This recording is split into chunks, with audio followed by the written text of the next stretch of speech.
Thank you. My name is Dario. As you heard, I'm the CEO of Mobile Ecosystem Forum. I have a pleasure of talking to so many of you, and I have a pleasure of moderating this panel of key people. Before we talk about the RCS, and thanks for the intro anyway, I think I'll be just mentioning some words, some numbers, maybe some facts, just to see whether you think it's a tipping point or not. We have 84 operators which have officially launched RCS. Over 7 years, it took a while. But in the next quarter, first quarter of 2020, we are expecting 27 operators to add to this number. So we're seeing a massive acceleration of the rollout of services. We're still far away from the full penetration. So I think, Nick, you already been mentioned one forecast. Here's your second one from you. If I get it correct, 12% penetration in 2019 among smartphones. That's something I read from one of your books, so just say yes, yes. But must have been right. But looking at going to 32% already in 2020. So we have forecasts that are very positive. We have numbers that are showing an acceleration. But we have seen 7 years in the making of this RCS development. So there is a bit of people waiting and saying, is this really happening now or when? These people will tell us all, so I better not talk anymore, but ask question instead. So actually, well, Robert, your first microphone working. You are the operator in the panel. So, well, let's start. Let's ask you a few of the questions as a typical operator. How is RCS doing? You're the first one that have to make it, bring it to the market. How is it going to be? Is RCS something you as BTEE believe in? Is it something you are pushing? How would you describe this tipping point? Are we there? Yes, so afternoon, ladies and gentlemen. My name's Robert Jones. I work for BT, the head of messaging, and BT is the owner of the E network in the UK. I look after both the wholesale and the retail part of the business. So we're on the wholesale side, we're developing the RCS capability. We've partnered with Google in the UK, and we believe Google's a strong technology partner. And we've been working hard with Google behind the scenes to develop the T's and C's and bring that ecosystem to life. Has it reached the tipping point in the UK? We believe so. There's still some way to go, but we've got more than 5 million handsets live now in the UK. On the E network, we have just over 700,000 users live, and we added an extra 86,000 users in the last week. So it's growing significantly on our network, and we'll see the same across the other networks in the UK. For us, I guess the tipping point is the ability for brands to run campaigns at scale. And with 5 million users in the UK, for me, that means you can run campaigns to hundreds of thousands of end users. And that's a meaningful interaction. It makes it worthwhile developing the content for a richer content message. I guess, as I said, there's a long way to go with RCS. We need to roll that out further. I think there's a question about what's changed since last time. Obviously, RCS as a standard has been around a long time. We certainly looked at RCS in the past when I was in the Orange network in the UK. And what's really changed is the cost of data and the storage of data. So you look back 10 years, the cost of storing data, my work email address was 100 megabytes. It's now terabytes. So the cost of storing that data and transferring data of users is much more accessible. And we're also working on other technologies to fill in the gap. So RCS is limited to Android at the moment. We as a network in the UK are relaunching MMS as well. So we see where there's interest in RCS. In other countries, MMS certainly is a technology at scale, but within the UK, it's always been too expensive. So we're working at filling in the gaps. If you can't reach an Android handset or an Apple handset, whatever, another smartphone via RCS, we want to fill in that gap with MMS as well. So there is alternatives until RCS reaches that ubiquity across handsets. So we have an operator which is a believer. Absolutely. So much that you are happy to resume the MMS and do other things. Okay, let's go and check with Lucas then, because Lucas, you are the Director of Carrier Relations at Openmarket. Is your microphone working? Hopefully. Oh, yeah, it does. So question to you, you talk with other carriers and so on. What's their view and your view of what they're really doing? Are they ready, just like Robert and BTE, to push the pedal on the RCS deployments? So I would say yes, everyone is now, particularly in the UK, ready for RCS. We have come quite a few steps. As originally, when we started off speaking to the operators around the world, most of them hadn't even heard of RCS when we were starting the conversation a couple of years ago. However, the tipping point is now. Brands are already behind us, ready, knocking on our door, saying they're wanting to launch campaigns. So it is more waiting for the rest of the world to come on board. As Robert was saying, the UK is now a gold country, as well as several other destinations. So I see RCS as being, we're there, we're just waiting for the brands to continue to launch their campaigns. However, they have already started to see the return on investment from doing the campaigns that they've done, where I don't have the exact statistics in front of me, but every single customer that has done a campaign for RCS has been incredibly successful and paid for itself more than once over. So from Openmarket's point of view, RCS is ready and the tipping point has just started. Well, so another believer we found of a tipping point, two of them. We'll keep count and we'll ask you as well next. But first, Virginie, we've mentioned for Lucas as well, I'll give you my mic if it's not working. Well, we just mentioned that the enterprises, the other side of the business, obviously there is a supply side, there's the operator of this world that are helping to roll out. You're talking to some of them about RCS, the product, the value of RCS. Is that ready? Is that ready for the tipping point? So that's a complex answer. So at first, GMS is an aggregator. We're based in Switzerland. We are there in the market for 13 years, working originally with MNOs, so fairly MNO-centric, then approaching the enterprises for the past 10 years or so, so fairly available, I would say, from the two sides and looking at it from the two sides of the things. But still fairly centric on the MNO. Where we believe is so there is a tremendous value for the enterprises, to come to the conclusion at first. There is a tremendous value because that's a new channel that is again bringing some further value, like you have with WhatsApp, like you have with Viber. GMS is fairly strong in the CIS region, and Viber is very strong there. So the enterprises are fairly used to work with OTTs, so they know the values of those OTTs, and for them RCS, it's another channel to market. The nuance with RCS is that it is supposed to be not another app, because by definition you don't have to download an app.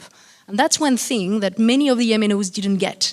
Some of the MNOs that we talked to just said, oh, it's just yet another app. And to come back to what you said, I think there is still education that has to happen on the market, because for them, they couldn't see the value of yet another app. And this is not what it is. Although back to the brands and enterprises, they are fairly interested by this interaction, which is really created massively thanks to RCS. We talked this morning again about what is P2A in RCS, and that's the fairly fundamental part of the RCS value and channel with the customer engagement. That's where we see the enterprises being fairly excited about that.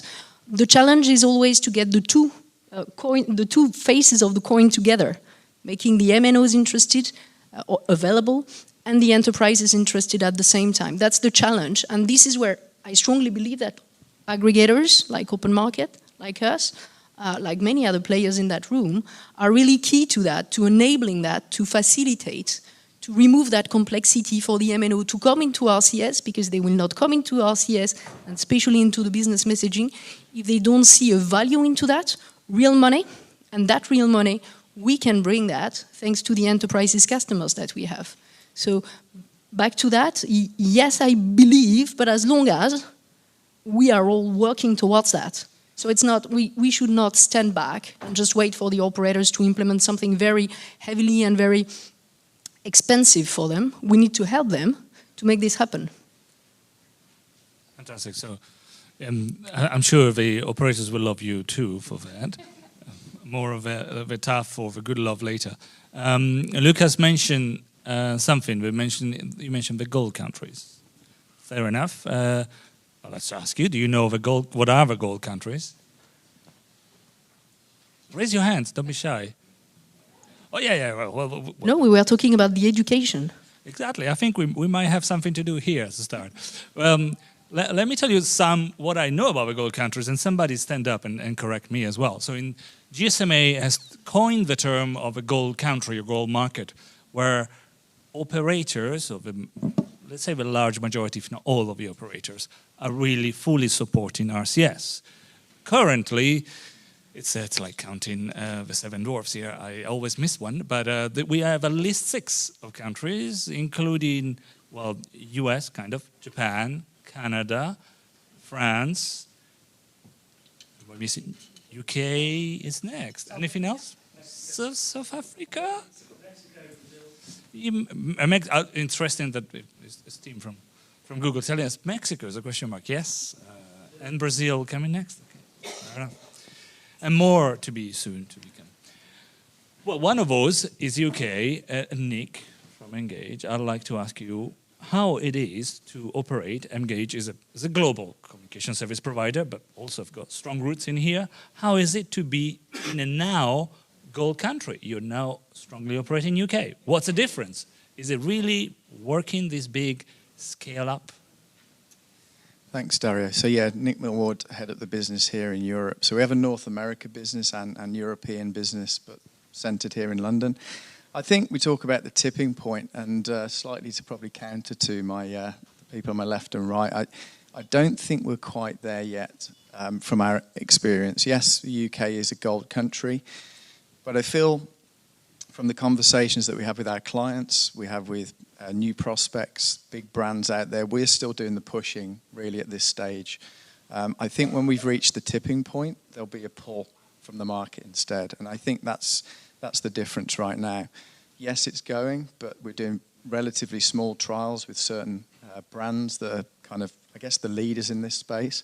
But it hasn't really hit that tipping point yet. And I think when it really gets to that point, and don't get me wrong, I'm a believer, and certainly we're in the the RCS business. But I think where it really kind of hits that tipping point is based on volume. So we do a lot of business in the premium world, and what the brands and what the businesses want is they want complete coverage. They don't want. It's a very difficult story when maybe you've got 12% coverage of something, and then you have to fall back to SMS. The tipping point, I think, needs to be just a bit bigger than that. We need to get to the 40, 50% before a lot of the big brands take this really seriously. Now, I think we're pretty close to that. I think if you look at some of our views on the world, and we get research from all sorts of places, we do our own research, I think kind of Q1, back end of Q1 next year will be interesting. And then I think moving towards the second half of next year, as a UK gold country, that's where I think we'll really see a push in the market. A lot more devices will be enabled. And I personally believe that I think there will be some change probably next year from Apple, which is the elephant in the room. And I think what will really drive that, and I understand, and the operators can back me up on this, that there'll probably be some above-the-line campaigns that happen next year. Having been in the mobile business for many years, that for me is a tipping point. When that happens, when above-the-line campaign goes out, we hit volume close to 50% market share. That's when it will happen, I think. Okay. So the first not so close tipping point position of the day. So let me ask then, Rajdip, to complete, because we talked about UK, which is one of the gold country. Let's talk about a growth market. Mobile, another international global company with close roots to India. So what would you say about RCS in India instead? I think India is the biggest market, going to be the biggest market for RCS at any point of time. Like maybe we all know that 500 million internet users we have in India. And I don't know how many of you know that Reliance Jio is the first operator who launched RCS, I think, a few years back. and now we have Vodafone Idea as well, who are going live very soon. But again, I'm not firm believer that if we reach to the tipping point, because it's a right time where we see WhatsApp and Viber, they already launched the business messaging, and most of the enterprise, they already aggregated with them. Sometimes it's very tough for us to go and change the entire platform from WhatsApp to RCS. But I think it's a joint effort. What we required is three parts, like aggregator, OEM players, and the operators. They need to come together to make sure we have a very common goal. Because when we talk about India as a market, most of the phones are Chinese phone like Oppo, Xiaomi, and the Xiaomi has a 50% of the market share in India. So OEM is going to play a big role. We cannot just avoid this OEM players, and at the same time, aggregator like us who are already got the enterprise reach. And we need to make sure we go and pitch right way. And in India, I think that the biggest advantage what RCS is going to bring people or the enterprise, the data is going to remain in the country. That's one of the biggest questions most of the enterprise or the banking segment has. And they're not going to adopt WhatsApp or Viber very easily. And just in terms of enforcement agencies also, I think once the data remains within the operator network, I think it's very easy to track. There are many incidents we had in past. But again, we can learn from the gold countries, and whatever the use cases are happening in the gold countries, we can go back to the emerging countries and take that as an example. These are the use cases can be possible. We as a Root Mobile have successfully built the entire API over Idea, Vodafone, and Jio, and we launched the first banking application with HDFC Bank in India. We did the POC, and we are doing almost 8 to 10 POC, and we are very positive, and we think it's going to be much bigger very soon. And probably India could be a gold country very soon because of our internet user base, I can say. So how close to the tipping point do you think we are? For me, it's like 50%. Okay. So, well, let's ask you guys and girls now.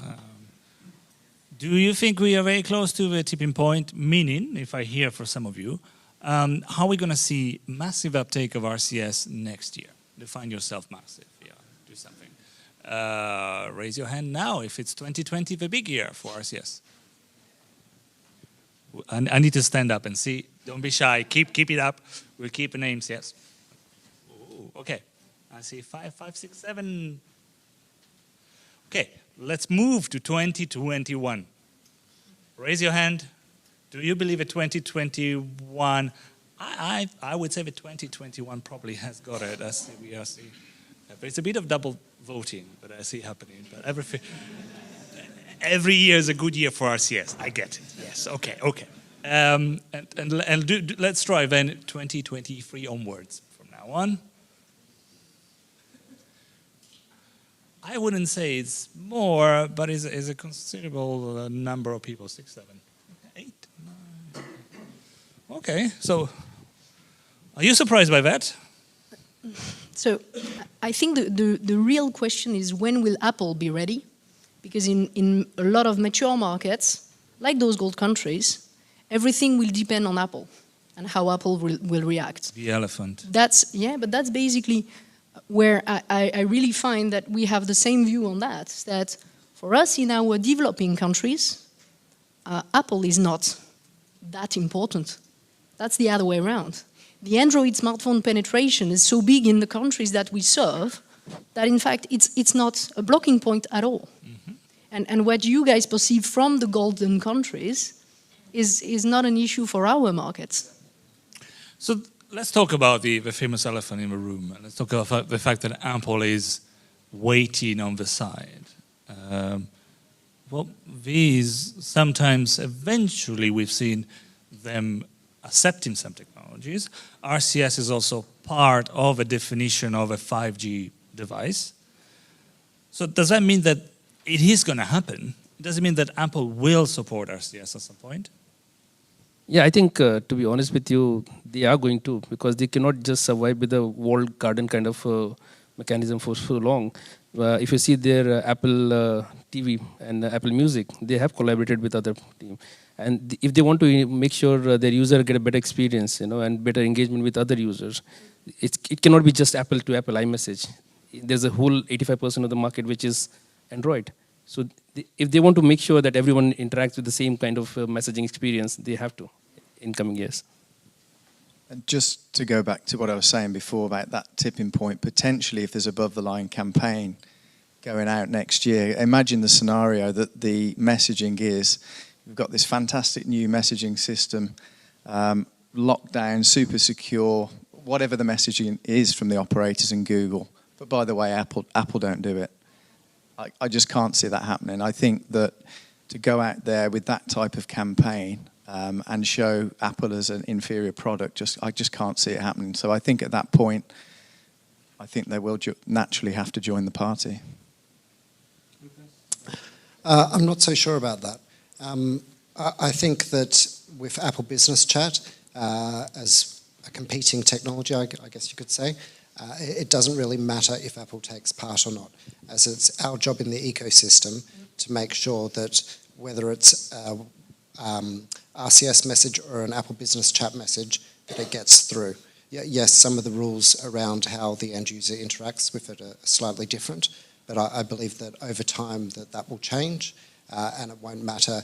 You'll just do a look up and see, is this end user RCS enabled or is it Apple Business Chat enabled, and then deliver the message that way. So. Robert, you want to say? Yeah, I was just going to say, I think with Apple, we can force it into 5G standards. The reality is Apple will do what they feel is right for their customer. There's a risk that they will implement RCS and not RBM. And I think what we have to do as mobile networks and as people within this ecosystem is make RCS a compelling proposition so that Apple want to bring this technology to their handsets. I don't think we can force Apple. It's about having a compelling proposition they want to deliver to their users and their handsets. And just to make clear for some of the members that might not follow, so you're saying Apple will launch RCS as a person-to-person messaging, not RBM, the RCS business messaging solution. That could be. That's a chance, yes. Could be a chance. Well, great.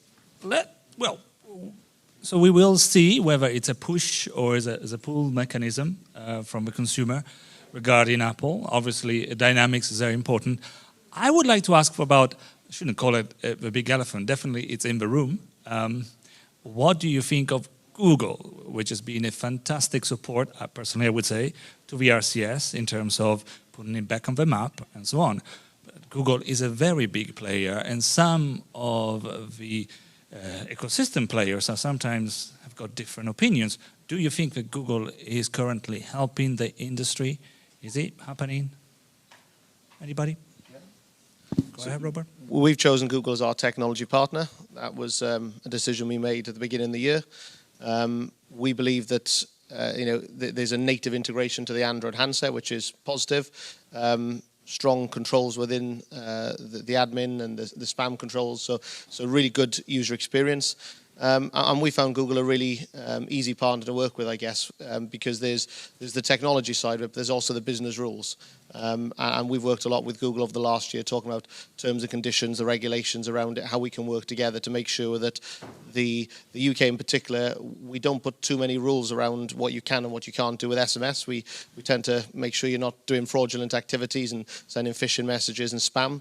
And we want that to continue within RCS, and Google certainly over the last year has worked with us to modify any inconsistencies we see and anything which would stop that becoming a success. And from my perspective, let's face it, we won't be there talking about RCS if Google was not coming back in the game. Okay, Join was dead, and without Google, we won't be there talking about that.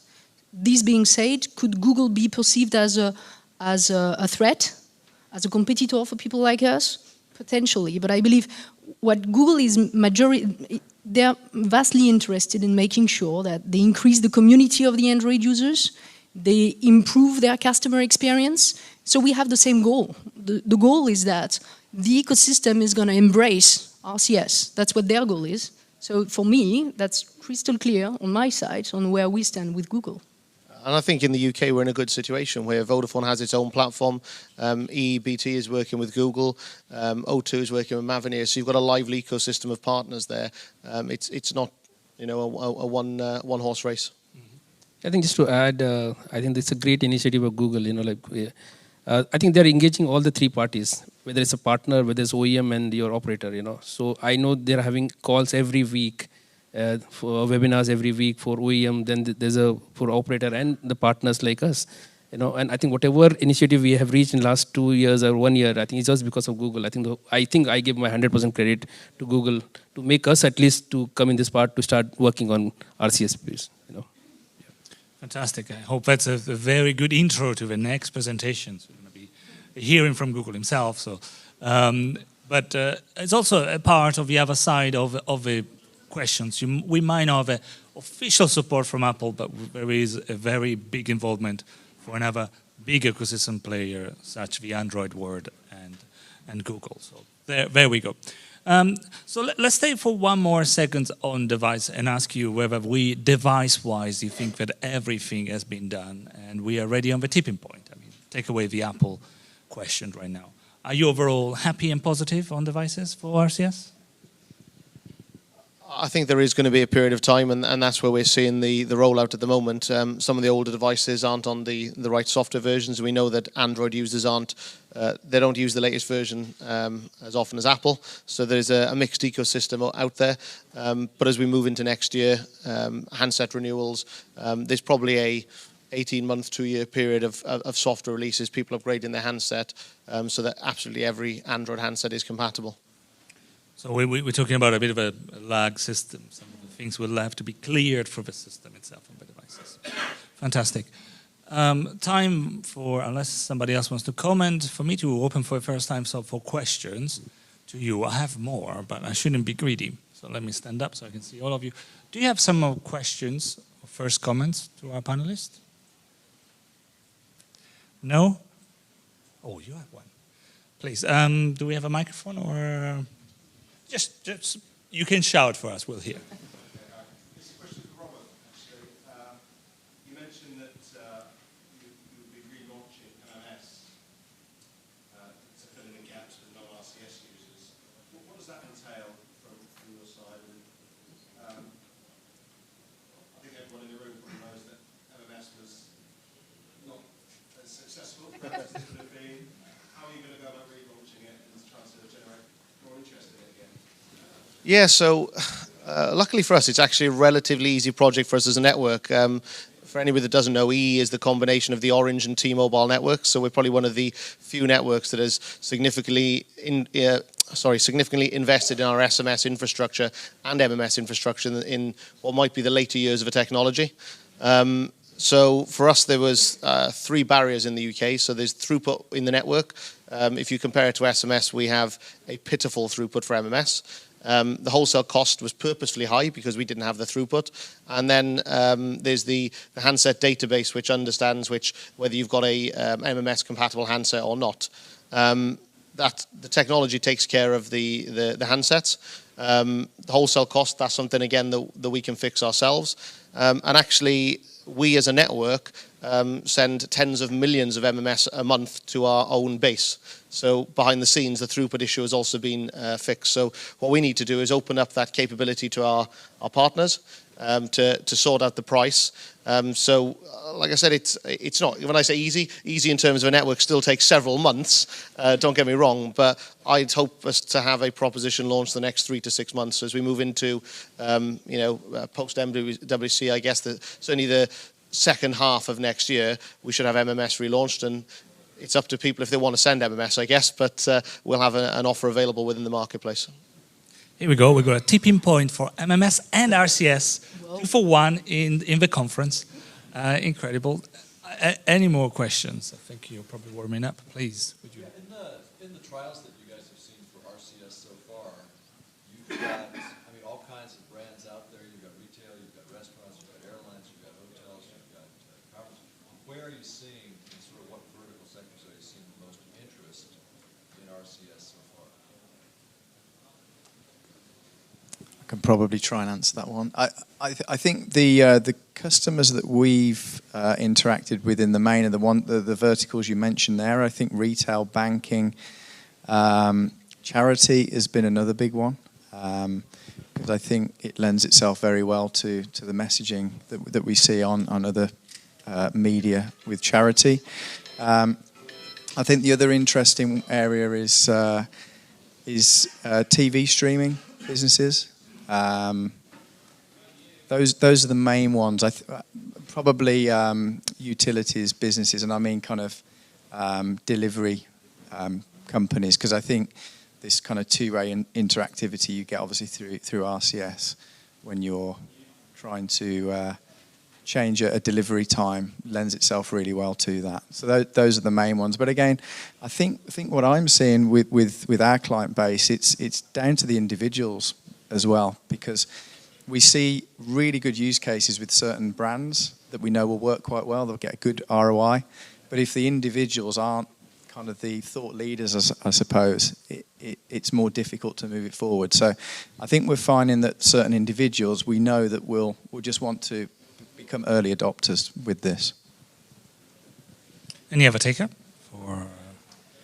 I second that. I think we've had a lot of customers doing CX campaigns which have been quite successful because it's allowed the end user to, I suppose, have a deeper connection with the brand than a simple black and white text message. Thank you. In case you haven't turned off your phone, bad people, do it now. Any other question from you before? Well, we have one in the middle. Yes. Yes, I'd like to know if there is an impact from your perspective on RCS tipping point when we take into consideration the revocation of Android license for Huawei. Another hot topic: Huawei revocation, RCS. How does that go? Any taker? I guess as a mobile network, it very much depends on the country and the network and the split of handsets. I couldn't tell you what our split of Huawei handsets are, but it's very low. Samsung and Apple's native kind of Pixel handsets comprise the vast majority of our Android handsets on our network. I'm guessing an answer to that, without knowing too much, whether the Huawei will still be able to develop their own set of RCS compatible clients, and I think that will probably be happen as an open Exactly. solution. So if this happens that way, then it's going to be like Samsung, and probably then for us, it's going to be as simple or following the same methodology as Samsung, which is just dealing this with Huawei, exactly as we are dealing with Samsung, exactly as we are dealing with Google for the activation of the devices. So I don't see this as a threat. The other way around, I believe that it's fairly positive to see some kind of counterbalance between Google and the rest of the world. And yeah, I see this much more positively than negatively, to be honest. If any impact there will be. Nick, please. Pricing. Given that you're talking to enterprise, I won't say what operators should charge, but what are enterprises telling you in each of the various regions that they will pay for RCS? Yeah. We're hearing all of these various prices coming through, but what will enterprises actually pay for? Is there scope to move beyond the messaging model to something different? And then also just touching in India, given the low cost of SMS, Yep. you need to adopt fundamentally different price point in RCS. Yeah, I think that's a good question. In fact, that's a big challenge. Like there are two ways to see. There's one session-based and one push-based messaging. The costing. That's what people are talking about. But there's no clarity as such in the entire market. You know how much to charge per session, and what could be the session number of hours. Either it's 6 hours, 12 hours, or 24 hours. You know that's a big question people are having right now. So every time when we go and do a POC with the customer, we try to just convince them. Let's do the POC. We'll talk pricing later on. And that later on is going to come very soon, you know, and we need to have some kind of pricing model. Because we have a competitor like a WhatsApp, they already have a pricing model based on session and the push. And I think that needs to be well taken care. As of now, I think in market like India, India is not completely a low price market because of the ILDO. Now we are charging 1 cent for ILDO traffic, and we do lots of ILDO traffic at 1.5 cent also now. But Indian enterprise is ready to pay higher price for rich communication, and that's they are ready to adopt. But the question is for aggregator like us, which is the right pricing and how to charge? Because we have a one side of WhatsApp pricing model and on a RCS side, which is not very clear as of now. So we are just doing the POC, and there are many POCs we have done, and yeah. It's highly dependent on the country. It's just stating the obvious. So in India, it's one thing. In our CIS market, where WhatsApp and Viber are very strong, what the MNOs are looking into is to try to mimic what's in there and potentially try to go slightly below the current price of what a Viber or a WhatsApp message might be in order to be able to grab the community, to create a community, and then we are planning to increase the prices. That's what their plan is. How much is a Viber message? It varies depending on the country. Give me one country. It's 0.5, for example, for a promo message in Ukraine, for example. So that's not massive pricing. If this is the... So you also asked, is it time to change the pricing model? So we have already seen customers go from proof of concept to live campaigns. I don't know if you all remember the premium SMS industry, where each operator did a different pricing model and a different way of doing things. So by aggregating it all together, we are able to offer different pricing models which might not be based on per transaction or session based. It might be based on the outcome, for example. So if someone is making quite a large purchase via RCS, there are different ways that we are able to make our money instead of just charging per message. So I think as an industry, this is our chance to change the pricing model to stop pushing down margins.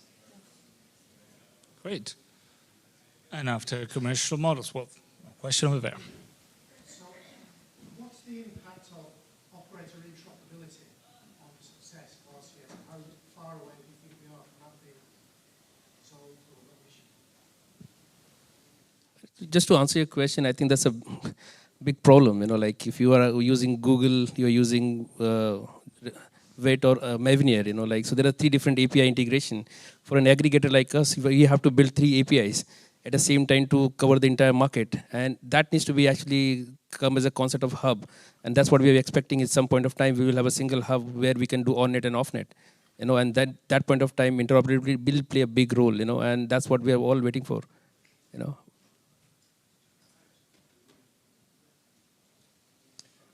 Any more on interoperability, interconnection? No comments? So any other questions before I start asking mine? Well, if you're all fine.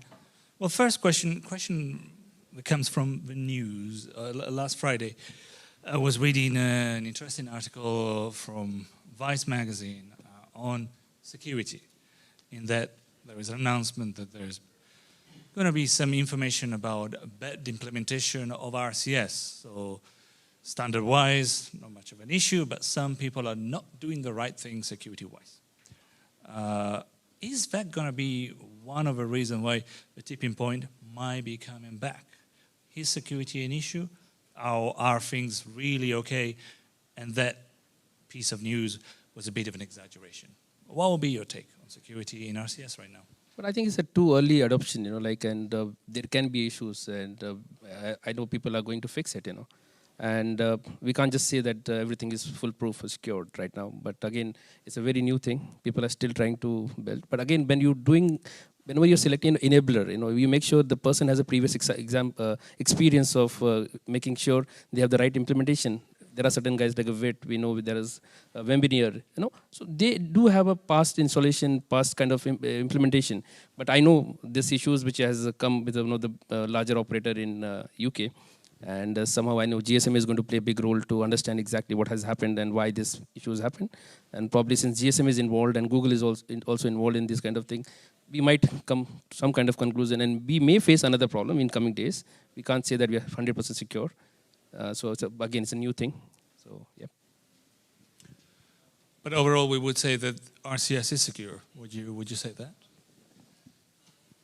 We would certainly say that.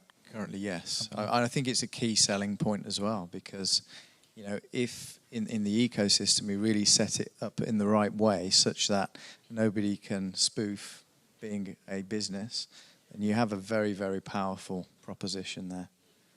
Something you don't have with email, something you don't have with SMS. If we can get that bit right, it will be very, very powerful. I think one of the key selling points for us with the brands is this verified sender, this little tag that you have on top of the RCS message, confirming that the one sending you the message is really the one pretending they are. And that's fairly sexy for them, especially the banks, especially people having to deal with you and requesting you some kind of private information. They like that. So afterwards, the technology, there could be leakage everywhere. We know that there were leakages on the SMS as well. But the reality is that generally, we believe that it's a fairly secured environment. Good. We're coming towards an end of a first session in here. I think we got another 5 minutes, just enough for me to ask you, at least briefly, what's your wish for 2020 next year, or what would you like to find under the tree for Christmas, whatever you prefer? You will be granted from MEF one single wish, I'm afraid. What needs to be done for tip-in RCS? Should we start with Robert? What's the one single thing? My wish is pretty simple. Send RCS in anger, let it demonstrate the value to your businesses and your customers, and prove that it has reached the tipping point, and it's a good, rich technology going forwards. Yeah, for me, the same, more pilots, because the moment people see it, they love it. So we just need the opportunity to showcase this to enterprises and operators, and they just buy into that. So let me see, Robert, then, does that mean that EE would be the first one to send RCS messages to all of its users instead of SMS? Yes, so we've already deployed one of the bigger campaigns. Obviously, as a network, we can do that, I guess. But over the last 2 weeks, we sent 100,000 messages to our own base. So obviously, although we've got 800,000 live, we were looking at a certain demographic for a handset upgrade campaign. And we're already seeing the benefits of that. So yeah, we are ourselves embracing RCS. And it will become a default channel for us. It's really a why wouldn't you? You're delivering your own gift. Well done. Yes. What would be yours, Nick? Could I ask RCS for a new bike for Christmas? I need a new bike. I'm afraid. If you send enough, Nick, we'll sort that out for you. Okay, right. That's not remember that, Rob. Point. I think just to go back to my other point, I think predominantly our work is a lot of our existing clients, prospects are based out of UK, France, Germany, those areas. So I'd like to see Apple do something so that we can do this for everybody. I think that's the one big ask. Lucas. So mine is continuing with the mobile operators and the handset manufacturers to roll out RCS-enabled devices. That is slightly holding it back, but it is progressing as time goes on. Rajdip? Yeah, I think the user adoption and user awareness are the two things. It's more number of pilots for sure, and people should be aware of the strength of RCS. That's what I wish. People should be more aware of the strength, what RCS can do for them. So to summarize, under the wish list of the beginning of a year of a tree, we're going to find more campaigns and a lot more of campaigns, as well as own messages from the operator. We might find an Apple delivering RCS messages. We're going to find an entire ecosystem in terms of operators and devices embracing it and so on. Well, I think there's a lot to ask, but it seems also a lot of possible things based on what we will see. But it's back to you again, so just to check where we are, is some of you voted in different ways. How many of you, after listening, apart from a wish list, we'll see above us, after listening to today's discussions, how many of you are thinking that the tipping point is nearer right now than it was before you joined? Raise your hands. Oh, we've got one positive. We haven't done a very good job of persuading the audience. We won't be back next year. Your evaluations. But wait for the next question, because how many of you think that actually the tipping point is still a bit far off after this? No. We'll go 1, 2, maybe 3. I think you've done okay. The net promoter score, which you operate, is slightly positive. We still have a lot of undecided there. And can I ask you something? What would be your wish list, or what needs to be done from these wonderful speakers or anybody else to convince you that things are happening? Any strong believer? Just, oh, you've got one. Apple is the key thing is Apple. Everybody else is relatively well, except for Apple. It is the Apple, the elephant in the room, which we discussed before. And anybody else? Sorry, I didn't catch that. Security aspect of the product has to be taken care of. Security has to be taken care of, marketing or product-wise, some of that needs to be clear. Okay, so we'll add those, at least one, to the wish list. Any final words from you to redeem to your positive NPS by 1 or 2? I did have a stat to share as well. So we've done some research in conjunction with Cisco. It was mainly focused around customer service. I am biased, obviously, as an operator that wants RCS to be the channel that SMS always was. But 52% of respondents said that they wouldn't trust Facebook or WhatsApp or Twitter as a customer service channel. But they would trust an operator channel such as RCS or SMS. So, there is a compelling need out there for these types of channels, I think. Anybody else? The last few words from you. No, I agree with. I think the major point is the security aspect. Like most of the banking segment, they don't prefer to use a WhatsApp channel to be used for their communication because they still feel the data is not secure. And somehow, if it is within the operator ecosystem, they're very keen to have, the way it is SMS is going right now, they still prefer to have an operator ecosystem to be the part of RCS, the banking segment, yeah. And anything else you'd like to say, to add? Well, no, we'll wait for 2020 and what it will bring. Meanwhile, one entire day of RCS Summit. Do enjoy. Thanks again to the wonderful panels. Thanks for taking it and helping us so lightly to push the flag for RCS and to show up what else could be done to improve our outcome for 2020. Thanks again, and thank you. Thank you.